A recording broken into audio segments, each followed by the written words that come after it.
Hi, welcome back to the 12 Flows of Christmas. My name is Max Shank, and today we are going to talk about your neck.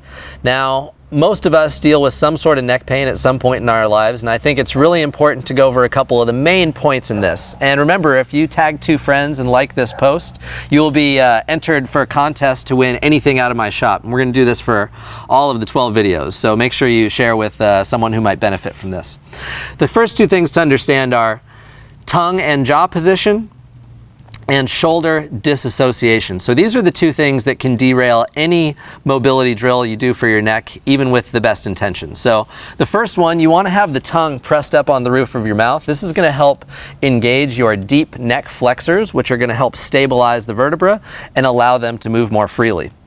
And the second thing is shoulder disassociation. So no matter what position you're trying to do a neck rotation in, and there's a great article I wrote called Check Your Neck Before You Wreck It. And ideally the idea there, I should say, is that you want to be able to do a neck rotation in any different movement, whether that's a push-up, a pull-up, a squat, a deadlift, or what have you.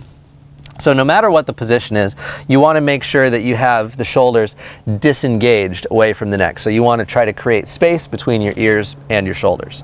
Now, the third principle we're going to use here is gravity. So you're going to do these different neck movements, essentially the same neck movements, but with different orientations to gravity. Your head is actually very heavy and can create a long lever and a lot of force on your neck. So you can use that to make your neck very strong. So we're going to start out, I like to start out people in a prone position, up on the elbows. It's a really easy position for people to disengage the neck from the shoulders. And we're going to just look left and right. Focus on nice deep breathing and try not to let the shoulders creep up into the ears. And of course, don't talk like I am while you're doing this. You want to keep your jaw closed and your tongue pressed on the roof of your mouth.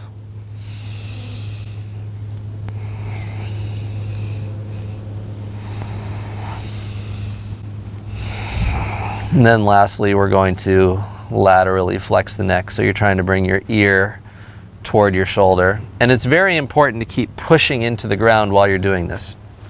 Now, the same thing needs to be done with your orientation to gravity from the side. So you can do this from a short side plank, or you can even do it from a side lying position. Now, the only thing here is you want to make sure that this shoulder doesn't creep up. So you're going to shove that shoulder down and think about reaching your head as far that way as possible to get that shoulder out of the way. And then this, I find, is one of the best places to get a good lateral neck movement. Gravity is really a wonderful tool if you know how to use it properly. And for this hand, you can either anchor it here, or you can actually take it and grab your shin to help disengage it from the shoulder even further. And we're going to want to also do some rotations from each of these positions.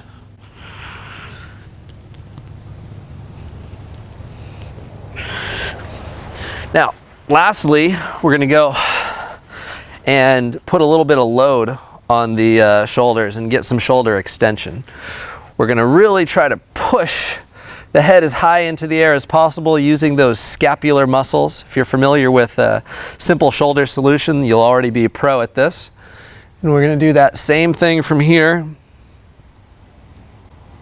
Making sure to breathe deeply, relax the neck as much as possible, and keep the shoulders pushed away, the tongue on the roof of your mouth with your jaw closed.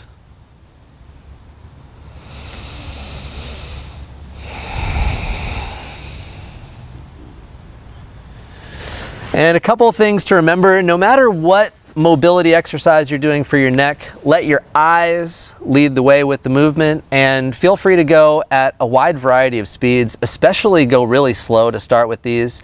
And don't be afraid to pause and hold in a position if you feel like a big stretch, and do some smaller movements there. I, for example, feel a little bit of stiffness right now just in this part here. So what I would do is I would find that stiff spot and I would work it just a little bit extra, or draw some small circles in that stiff area to try to push through that restriction, gently, of course.